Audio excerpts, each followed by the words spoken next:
Seja bem-vindo ao canal da sua evolução. Conecte-se com esta mensagem e viva uma verdadeira transformação na sua vida.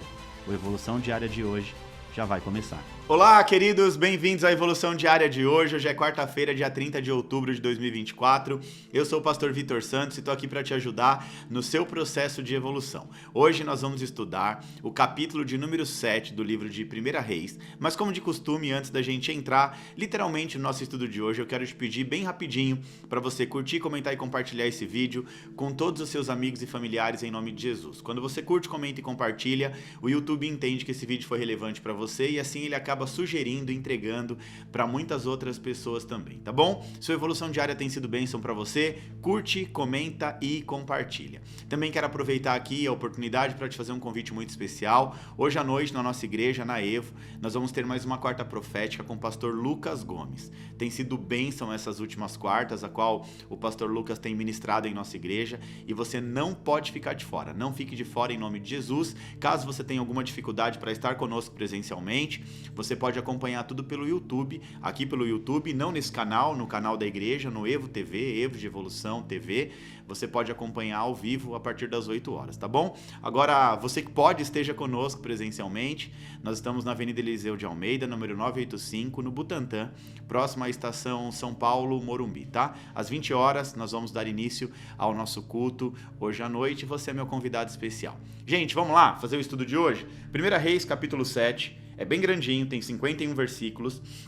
O texto começa já dizendo assim, ó: Salomão levou 13 anos para terminar a construção do seu palácio. Então aqui o texto começa narrando o tempo em que Salomão levou para construir o seu palácio. Nós estamos observando, observamos no capítulo anterior a construção do templo, então aqui a gente vê obras paralelas, tá? O templo, 7 anos e o palácio, 13 anos. Ele construiu o palácio da floresta do Líbano com 45 metros de comprimento, 22 metros e meio de largura e 13 metros e meio de altura, sustentado por 4 fileiras de colunas de cedro sobre as quais apoiavam-se as vigas de cedro aparelhadas. O forro que ficava sobre as vigas que se apoiavam nas colunas era de cedro, eram 45 vigas, 15 por fileira, havia janelas dispostas de 3 em 3, uma em frente à outra, todas as portas tinham estrutura retangular, ficavam na parte da frente, dispostas de 3 em 3, uma em frente à outra, fez um pórtico de colunas de 22 metros e meio de comprimento e 13 metros e meio de largura,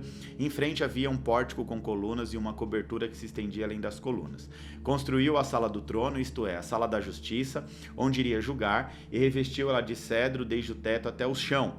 E o palácio para sua moradia, no outro pátio, tinha um formato semelhante. Salomão fez também um palácio como esse para a filha do faraó, com quem ele tinha se casado. Todas essas construções, desde o lado externo até o grande pátio e do alicerce até o beiral, foram feitas de pedra de qualidade superior, cortadas sobre medida e desbastadas com uma serra nos lados interno e externo. Os alicerces foram lançados com pedras grandes de qualidade superior, algumas medindo 4,5 metros e outras 3 metros e 60 centímetros. Na parte de cima havia pedras de qualidade superior, cortadas sobre medidas, e vigas de cedro. O grande pátio era cercado por um muro de 3 camadas de pedras lavradas e uma camada de vigas de cedro aparelhadas, da mesma maneira que o pátio interior do templo do Senhor, o seu pórtico. O rei Salomão enviara mensagens a Tiro e trouxera Hurão, filho da viúva da tribo de Naftali e de um cidadão de Tiro, um artífice em bronze. Hurão era extremamente hábil, experiente e sabia fazer todo tipo de trabalho em bronze. Apressou-se o rei Salomão e fez depois todo o trabalho que foi designado. Ele fundiu 2 colunas de bronze, cada uma com 8 metros e 10 centímetros de altura e 5 metros e 40 centímetros de circunferência, medidas pelo fio apropriado. Também fez 2 captéis de bronze fundido para colocar no alto das colunas. Cada captel tinha 2 metros e 25 centímetros de altura. Conjuntos de correntes entrelaçadas ornamentavam os captéis no alto das colunas, 7 em cada captel. Fez também romãs em 2 fileiras, que circuncidavam cada conjunto de correntes para cobrir os captéis no alto das colunas. Fez o mesmo com cada captel. Os captéis no alto das colunas do pórtico tinham um formato de lírios, com 1,80 m de altura. Nos captéis das 2 colunas, acima da parte que tinha formato de taça, perto do conjunto de correntes, havia 200 romãs enfileiradas ao redor. Ele levantou as colunas em frente ao pórtico do templo, deu o nome de Jaquim, a coluna do sul, e Boaz a coluna do norte. Os capitéis no alto tinham a forma de lírios, e assim completou-se o trabalho das colunas. Fez o tanque do fundo medido, fez o tanque de metal fundido redondo, medindo 4,5 metros de diâmetro e 2,25 metros de altura. Era preciso um fio de 13,5 metros para medir a sua circunferência. Abaixo da borda ao seu redor havia 2 fileiras de frutos em 5 centímetros, fundidas numa só peça com o tanque. O tanque ficava sobre 12 touros, 3 voltados para o norte, 3 para o oeste, 3 para o sul e 3 para o leste. Ficava em cima deles, e as pernas traseiras do touros eram voltadas para o centro. A espessura do tanque era de 4 dedos, e a sua borda era como uma borda de um cálice, como uma flor de linho. Tinha capacidade de 40 mil litros. Também fez 10 carrinhos de bronze, cada um tinha 1,80 m de comprimento, de largura, 1,35 m de altura. Os carrinhos eram feitos assim: tinham placas laterais presas às armações. Nas placas, entre as armações, havia figuras de leões, bois e querubins. Sobre as armações, acima e abaixo, 2 leões e bois, havia grinaldas e metal batido. Em cada carrinho havia 4 rodas de bronze com eixos de bronze, cada um com uma bacia apoiada em 4 pés e fundida ao lado de cada grinalda. Do lado de dentro do carrinho havia uma abertura circular com 45 centímetros de profundidade. Essa cobertura era redonda e com uma base média medida, 70 centímetros. Havia esculturas em torno da abertura. As placas dos carrinhos eram quadradas e não redondas. As 4 rodas ficavam sob as placas e os eixos das rodas ficavam presos ao estrado. O diâmetro de cada roda era de 70 centímetros. As rodas eram feitas com rodas de carros. Os eixos, os aros, os raios e os cubos eram todos de metal fundido. Havia 4 cabos que se projetavam do carrinho, um em cada canto. No alto do carrinho havia uma lâmina circular de 22 centímetros de comprimento. Os apoios e as placas estavam fixados no alto do carrinho. Ele esculpiu figuras de querubins, leões e tamareiras na superfície dos apoios e das placas, cada espaço disponível com grinalda ao redor. Assim foi assim que fez os 10 carrinhos. Foram todos fundidos nos mesmos moldes e eram idênticos no tamanho e na forma. Depois, ele fez 10 pias de bronze, cada uma com a capacidade de 800 litros, medindo 1,80 m de diâmetro, uma pia para cada um dos 10 carrinhos. Ele pôs 5 carrinhos no lado sul e no lado do templo, e 5 do lado norte, pois no tanque do sul, no canto sudeste do templo. Também fez os jarros, as pás, as bacias para aspersão. Assim Hurão completou todo o trabalho que foi encarregado por Salomão no templo do Senhor. As 2 colunas, os 2 capitéis de forma de taça, o alto das colunas, os 2 conjuntos de correntes que decoravam os 2 capitéis, as 400 romãs para os 2 conjuntos de correntes, sendo 2 fileiras de romãs para cada conjunto, os 10 carrinhos em suas 10 pias, o tanque e os 12 touros debaixo dele, os jarros, as pás, as bacias de aspersão, todos esses utensílios de Hurão, fez a pedido do rei Salomão para o templo do Senhor, eram tudo de bronze polido.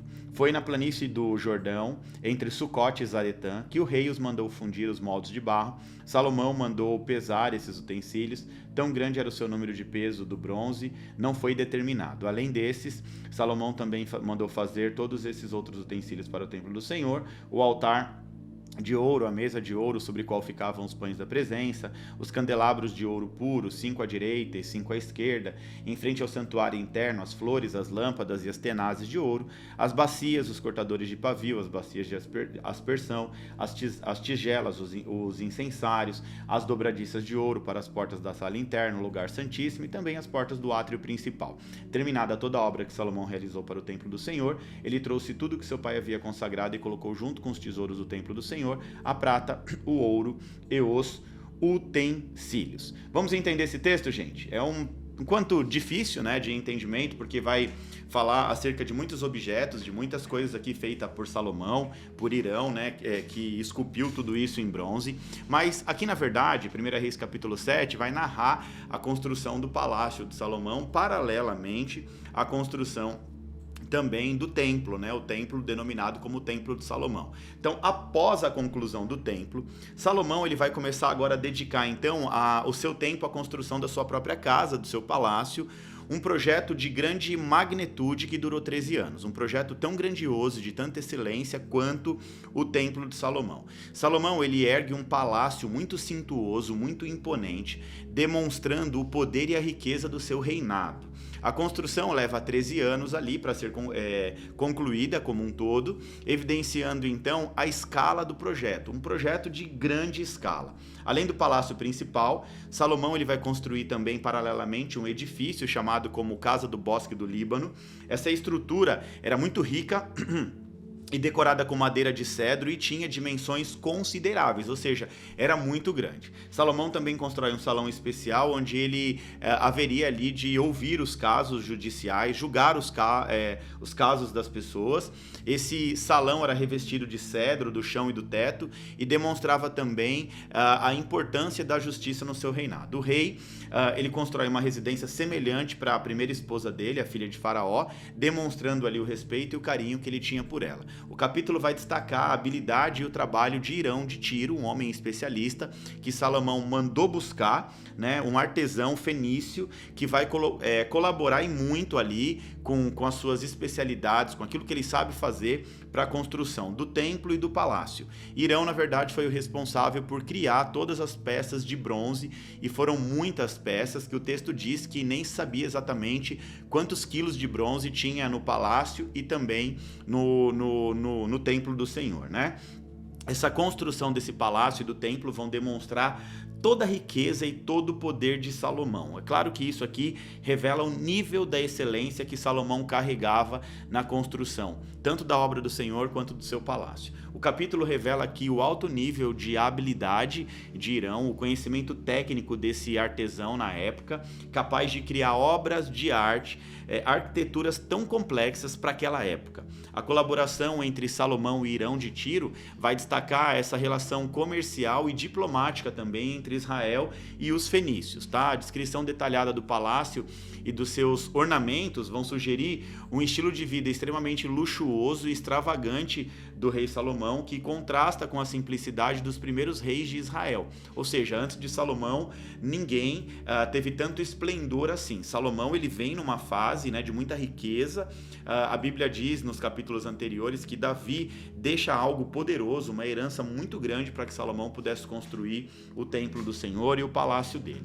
Então Salomão aqui como líder vai utilizar os seus recursos, ou seja, aquilo que Davi já tinha deixado para ele, né, aquilo que ele herdou.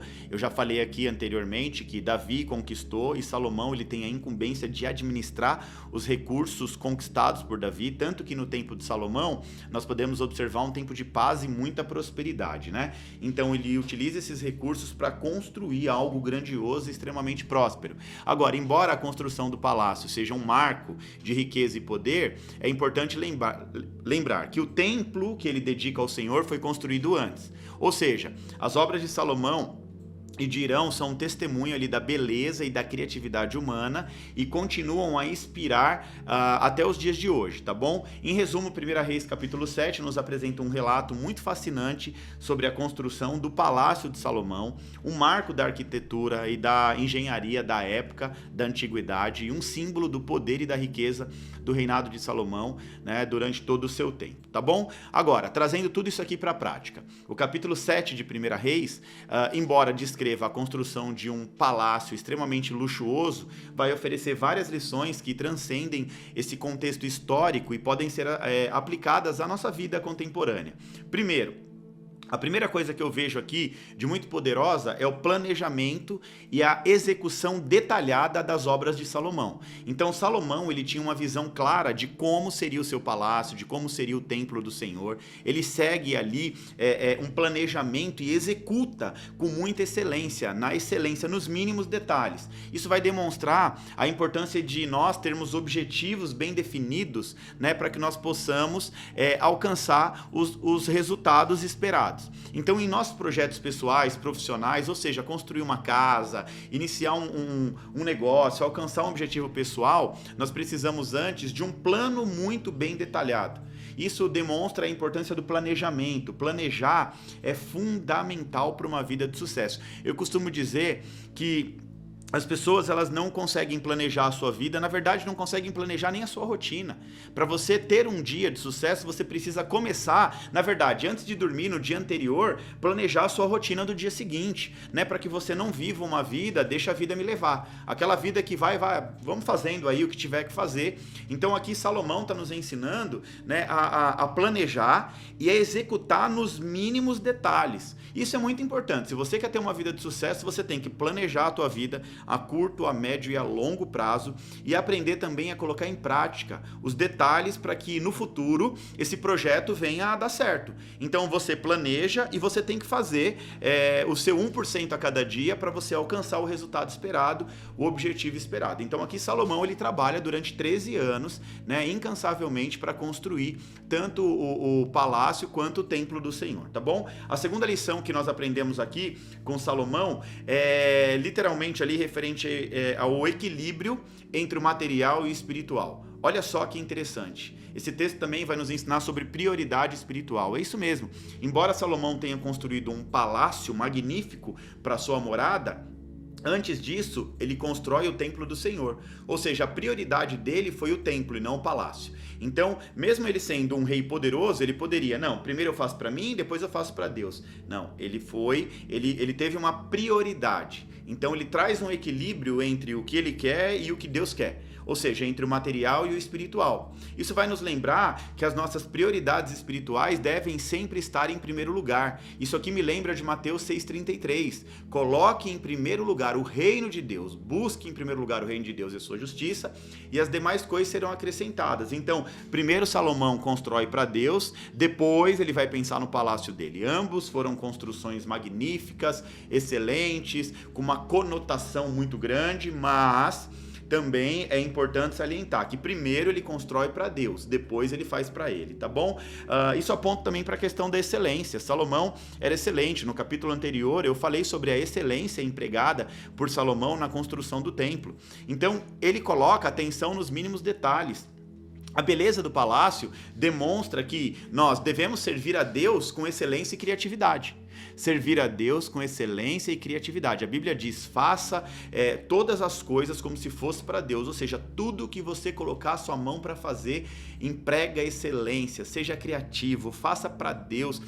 Não importa, você vai varrer a casa, mas varre com excelência. Coloque a excelência na sua vida, porque aqui é uma grande chave do sucesso. Quem carrega sobre si o espírito da excelência, essa pessoa alcança sucesso na sua própria vida, tá? Em resumo, a construção do Palácio de Salomão vai nos lembrar que, com um plano muito bem elaborado e com confiança em Deus, nós podemos transformar os nossos sonhos em realidades. Então, tudo que Salomão tinha num primeiro momento era o sonho de construir para Deus. Ele traçou um plano, seguiu esse plano nos mínimos detalhes, apregoou excelência em tudo, entendeu o que estava em primeiro lugar, ou seja, ele traz um equilíbrio entre material e espiritual. Primeiro ele constrói para Deus, depois ele constrói para ele, e aí o reinado dele é um reinado marcado por muita excelência, por muita sabedoria e por muito sucesso. Então aqui Salomão, primeiro, repito, tinha apenas um sonho de construir, né, de continuar o legado do seu pai, mas com um planejamento muito bem feito, seguindo esse planejamento nos mínimos detalhes, entregando tudo com excelência e priorizando o reino. Foi por isso, literalmente, que Salomão teve sucesso na sua empreitada. Então, fica aqui as lições de aplicação prática para você hoje. Em primeiro lugar, o reino de Deus. Coloque em equilíbrio a sua vida entre o natural e o espiritual. Foque, priorize o espiritual. Eu sempre digo que quando a gente trabalha com foco no mundo espiritual, o mundo espiritual trabalha ao nosso favor. Então é importante a gente aprender a ser intencional, provocando o mundo espiritual para trabalhar ao nosso favor. Ter um plano muito bem detalhado, muito bem definido, colocar em prática esse plano vai te levar ao sucesso. E entregar, trabalhar, tudo que você colocar às suas mãos, faça com excelência. Uma das marcas do reinado e do sucesso de Salomão foi a excelência. Amém, gente? Glória a Deus! E assim, então, nós finalizamos mais um capítulo aqui de 1 Reis. Glória a Deus por isso, estamos avançando no estudo bíblico. Agora vamos agitar as redes sociais. Eu quero te pedir para tirar um print da tela, postar na sua rede social, me marcar para eu repostar tudo também, curtir, comentar e compartilhar. E não se esqueça que hoje à noite nós temos um compromisso marcado na Evo, Quarta Profética, com o pastor Lucas Gomes. Não fique de fora, porque vai ser uma quarta-feira poderosa, cheia da presença de Deus, tá bom? Que Deus te abençoe em nome de Jesus. Te espero hoje à noite na Evo e amanhã aqui no Evolução Diária 7h40. Deus abençoe!